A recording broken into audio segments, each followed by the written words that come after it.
Hey guys, it's Danny. Welcome back to my channel. Or if you're new here, hello, hi, my name is Danny, and today we're going to be talking about the Digimon trading card game. Today's video, I'm going to be doing something that was pretty highly requested, and it's going to be a deck profile video.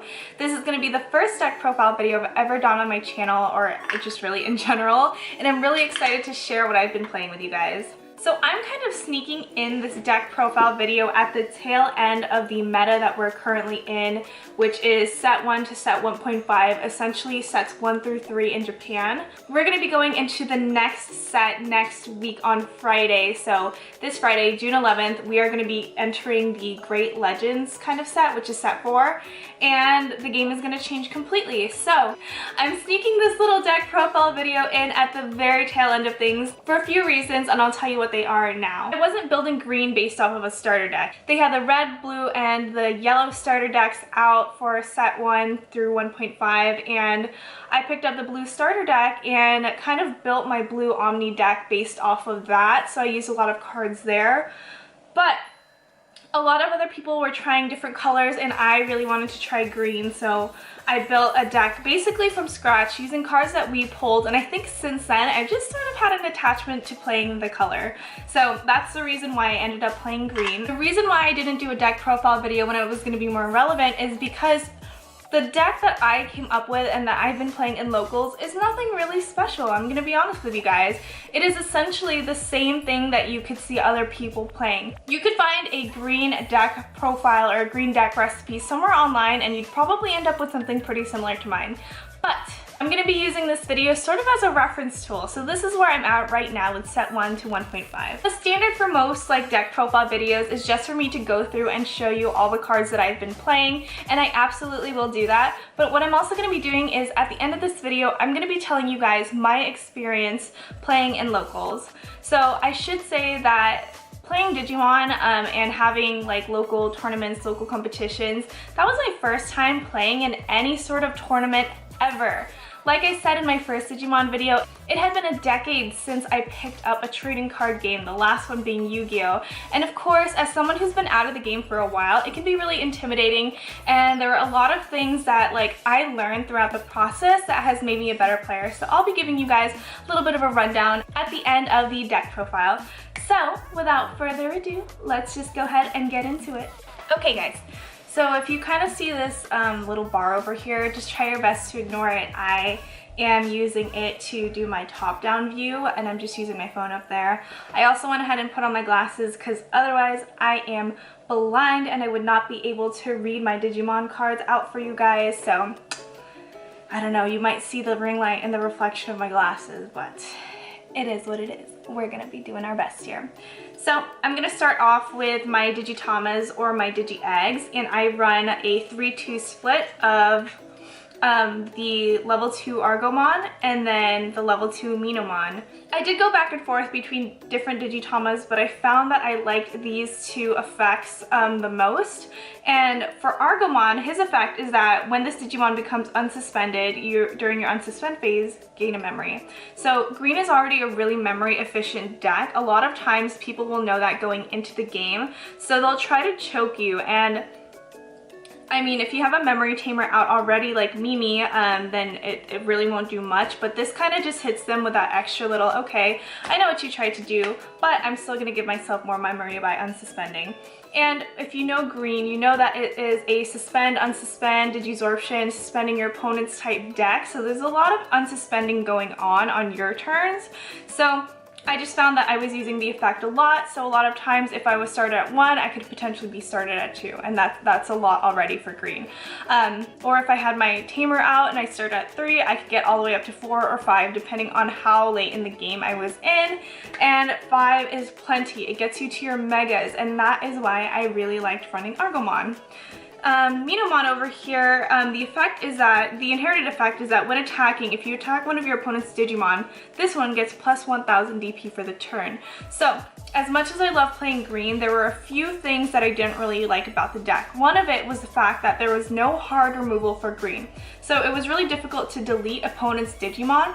It was also really difficult to I guess swing into security and hope that your Digimon will survive. Minamon at least made it a little bit more competitive, so if I had a Mega that was attacking over my opponent's Omnimon, depending on how much I buffed it up using inherited effects, you know, it could swing over it a lot of times. And if you have Piercing coupled with that, that's kind of unstoppable for green. So I'm just gonna go ahead and set these cards aside.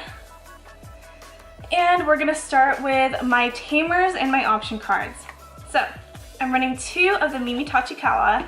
I'm running 2 because that's all that I was able to pull. And honestly, that felt very comfortable for the deck, so I wasn't too hard pressed about finding other ones. Basically, Mimi, in my opinion, is one of the best Tamers in the game right now because at the start of your turn, if you have 2 or less memory, you start at 3 automatically. It's your standard memory Tamer effect.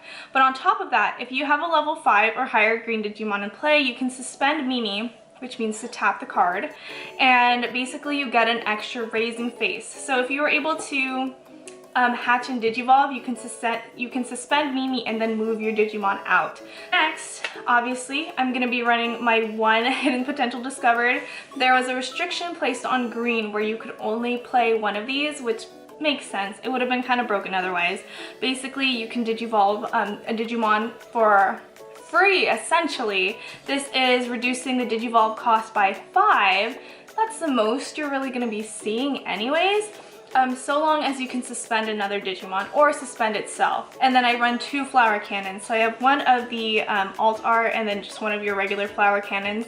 It's the only green option card that really helped me out when I was playing. I played around with different ones like Cherry Blast, which suspended everything under 6,000. But I really just found that playing the 2 flower cannons was plenty for me. That is all of my Tamers and option cards.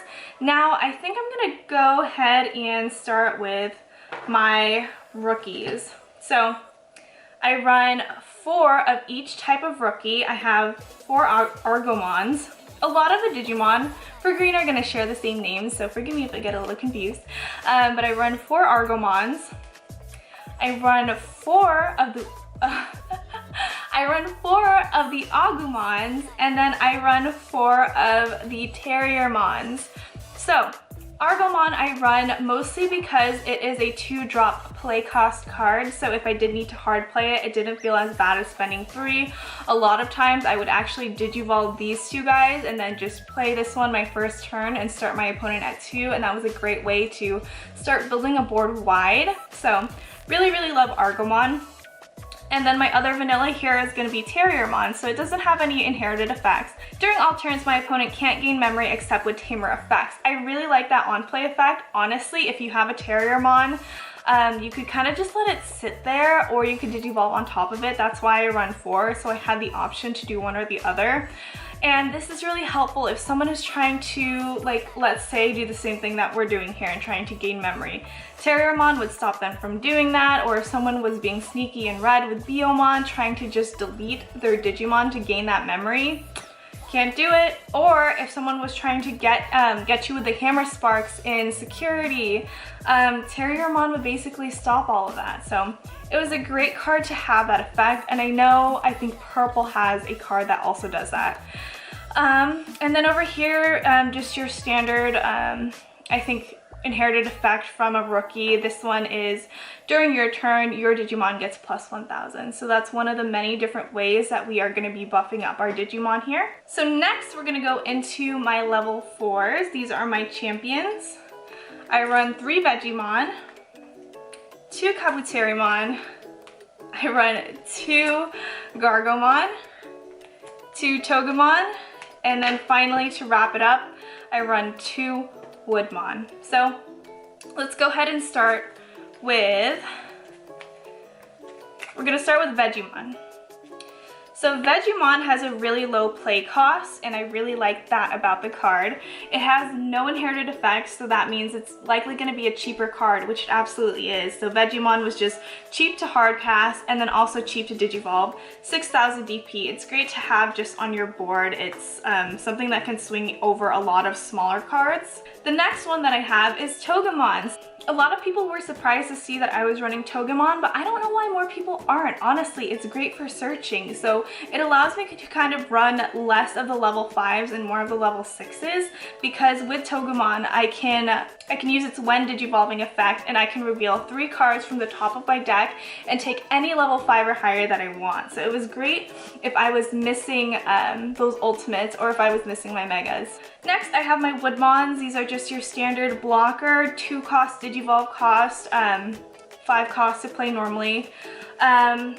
It's just a 6000 DP blocker, and when attacking you lose 2 memory. Next, I got my Gargomons and my Kabuterimons. So this one gets plus 1000 DP for each of your opponent's suspended Digimon as its inherited effect, and so does Kabuterimon. This one is just a little bit more expensive to play normally, has a little bit of a higher DP. Otherwise, they digivolve for the same cost. So that wraps up my champions. Next, we're going to be going into my ultimates. So I can only play one of these guys, so we'll go ahead and start here. This is going to be my Argomon. It has a Digisorption effect, meaning I can suspend another Digimon or suspend itself to digivolve for -3. It has an inherited effect that when attacking, you can play 1 level 3 green Digimon from your hand suspended without paying its memory cost. So that is why Argomon got the restriction on it, because it was just helping people build that board wide very quickly. Because if you can attack with your mega and just when attacking in general, throw out another card, that's so many bodies on the board. And I mean, I'm sad that it got restricted, but I guess I get it. Next one is going to be Metal Tyrannomon. I also only run one of these guys. During my turn, when this Digimon deletes an opponent's level 6 or higher Digimon in battle, I can unsuspend it. So that helped me get multiple attacks every now and then. Next, I run 3 Rapidmons. So Rapidmon is pretty standard, I think, for level 5s and green. 6 costs to play normally, and then 2 costs to digivolve. It has 6000 DP, and the inherited effect is that during my turn, this Digimon gets plus 1000 for each of my opponent's suspended Digimon. So that, coupled with like Gargomon or Kabuterimon, I was just beefing up my Digimon. At the higher and higher that I got, the more my opponent was attacking or suspending, the stronger that I was because of it. Oh, just kidding. I run 4 of those guys. Alright, next I have 3 Blossomons. So as you can see, I'm not using a Digisorption effect at all in my level 4 category. I know that there is an Argomon that would allow me to do that. I just didn't see how it was helping me necessarily. It was a lot more helpful when I was getting to my ultimates. So same Digisorption effect that the Argomon had for level 5. However, this one is just a vanilla, so it doesn't have any inherited effects. It is a little bit more beefy though, so that was kind of nice. Alright, now finally I run a 3 of my Cherrymon blockers. This is a great blocker, very similar to the Black Deck Andromon. So with Cherrymon, it is 2 costs to digivolve normally, 8 costs to play, 7000 DP, and it's just a blocker that can attack without spending any memory. So that was really nice. Now finally, we are going to be getting into the meat and potatoes of my deck. These are my megas, and I'm going to start off with my 2, what I like to call alternate win conditions. I run 2 of each, so I have 2 Mega Gargomons and 2 Boncho Stingmons. So, starting with the Mega Gargo, when digivolving, suspend an opponent's Digimon, and it doesn't unsuspend during their next unsuspend phase. And while my opponent has a suspended Digimon, this one gets plus security attack. So it's only 11,000 DP, and for a Mega, that's kind of on the lower side, not as low as Boncho, but we'll get there. So it's a little bit on the lower side, but with all the potential points for me to beef up this Digimon, it was able to swing over other Digimon a lot of times if I felt it was a threat. Otherwise, I would just attack into security as much as I could, and then let it die if it died. It did its job at that point. Next, Boncho Stingmon. In my first Digimon video, I said that this was one of my favorite Digimon, and I still think that it is. People hated seeing this card. It was a threat no matter what deck that I was playing against, because although on the surface it looks like just a 9000 DP Digimon, it has a 3 cost Digivolve, so it's very, very low. And it has piercing, so it can attack a Digimon, one of my opponent's suspended Digimon, and it could also perform a security attack. And on top of that, if I attack something with 12,000 DP or more, this Digimon got plus 7,000 and plus security. So that means it was able to swing over Omnimons a lot of times, and it was able to delete that card and perform 3 security attacks. It is just a card that people hated seeing. Even though, like, a lot of times what I would end up doing is using it as bait, I would honestly Digivolve into him and expecting that my opponent was going to either Trump Sword it or he was gonna Gaia Force it. That at least gave me a lot of memory to work with and bought me another turn. So finally, this is my win condition. I have my Ceresmons and my Argomons. These two couple really well. I run 3 of each. Basically, with Ceresmon, it has a Digisorption effect like we've seen before.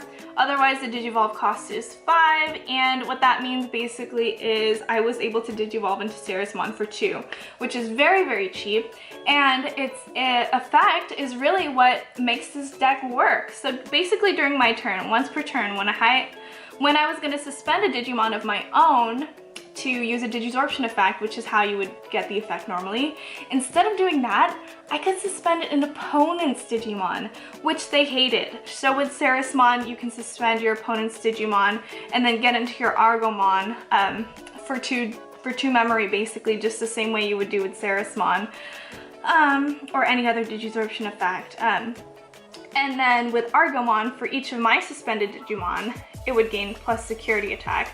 So let's think about all of my megas for a second. I mean, obviously Boncho Stingmon is a special case here, but even though Mega Gargomon doesn't have a Digisorption effect, I was able to suspend one of my opponent's Digimon, and for each of their suspended Digimon, I would get plus security attack. So that's the same with Ceresmon. Even if I was using Ceresmon's effect to use Digisorption on another Digimon, Mega Gargo still gets an advantage because I was using that Digisorption effect from Ceresmon. And then with Argomon, even if I was having to use Digisorption on myself and suspending my own Digimon, this one would get plus security attack for as many suspended Digimon as I had, so long as it survived. And like we talked about, I have a lot of different ways that I try to buff up my cards. Off to the side, this is the amount of cards that I played around with, putting in, taking out, and just doing a bunch of fun stuff with in the deck. So it kind of gives you guys a visual of how many different times I changed out Digimon in this deck. So that kind of wraps up the deck profile part of this video, and I hope you guys enjoyed seeing all the Digimon that I was playing. Let me know in the comment section down below if you had a similar deck and what Digimon you had instead of the ones that I had. So that basically wraps up the deck profile part of this video. I really hope you guys enjoyed seeing everything that I was running. Alright you guys, I brought you in a little bit closer just so we can talk, and I slipped on a little jacket because Washington really can't decide if it's going to be sunny or if it's going to be cold and rainy, and it just got really cold all of a sudden, so I just slipped this guy on. And I wanted to talk about locals like I said I would do at the end of the video. So basically, this was my first time ever playing in a tournament style bracket, and I, like I said, played Yu-Gi-Oh! A long time ago, but that was just with friends or with family, with classmates. Not really in like a tournament. I was a child. And with that being said, it was a little bit intimidating going into things. However, I had some great friends to play around with, and I had obviously my partner, and we just ran all the decks that we thought were fun. And my green deck got a lot of practice against Yellow Shine. It got practice against Blitz Red, Red Omni, and against like I guess a black Craniumon deck, a blue jamming Vmon deck, but not really against things like Imperial Dramon or like a purple deck, for example. Not against Megazoo, not against Rookie Rush. So going into tournaments, there were a lot that I was not prepared for, and that's totally fine. So with my green deck, I played a total of 3 different tournaments, and I set goals for myself with each and every single one. My first goal for my first tournament was to win 1 game, not 1 match. not one round. Just one game in 2 out of 3 against an opponent I wanted to win. And I accomplished that goal. With my second tournament, I wanted to win 2 games. It doesn't matter if that was a 2-0 win and it won me the round, or if that was one game against 2 different people. And I also accomplished that goal. Now my final goal for my third locals was just to win 1 match. It didn't matter against 2, I just wanted to win 1 match. And I also accomplished that goal. So I personally am feeling great about playing Digimon. I honestly, because I have so much fun with the game, my biggest downfall is that I can't stick to a win condition and I like to just mess around with my deck and see what I can do.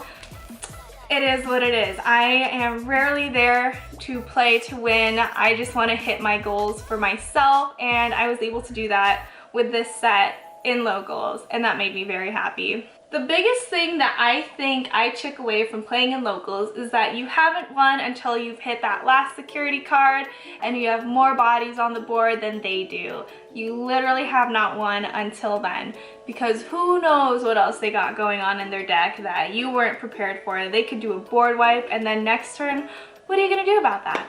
Another really important thing that I learned was not to underestimate the power of your tiny, tiny Digimon. Terriermon over here is a great example. We love him, Momentai, and basically what Terriermon taught me is that a lot of times, because the memory gauge is the big play mechanic of the game, the more you can do to restrict your opponent in that way is great. And having Terriermon out, just making it so that they can't gain that precious, precious memory, can be a game winner a lot of times. I made a lot of mistakes where I would Digivolve on top of a Terriermon against like a blue deck, and then they had all those Hammer Sparks waiting for me. The people that I played with were absolutely amazing as well. The local tournaments that I went to were on Sundays at Zulu's Board Game Cafe in Bothell. Really great place to play and to learn how to play Digimon, and yeah. So I didn't mention this at the beginning of the video because I wanted to save it as a little surprise for the end, and I just wanted to say that I think the question on everyone's mind right now entering this new meta is what's next? What deck is going to be winning the most, and what am I going to do? What am I going to do with my deck? I don't know what other people are planning on doing with their deck, but I know what I'm planning on doing with my deck because my partner is the best. He drove down all the way to Tacoma to pick up a box of Great Legends for pre-release, and we were able to do a little unboxing. And this is where I'm going next. Need I say more? So the question at the end of my last video was, what is your favorite card and what color are you planning on running? My question now for this video is, where are you going with your deck? And what is your favorite thing about the game? Like, is it playing in locals? Is it collecting? Do you like to have all the alt art? Anything. What makes you the happiest about this game? I would really appreciate it if you would like this video and subscribe to my channel. It lets me know that you want to see more Digimon content. And if you have an Instagram, please follow me at ohdangdanii with 2 eyes. On my story, I'm always posting about Digimon, either playing, posting about Twitch streams or anything like that, doing unboxing, showing you guys what I got. I'm always talking about Digimon on Instagram, so follow me there. And that's pretty much all that I have to say. Thanks for watching. Bye!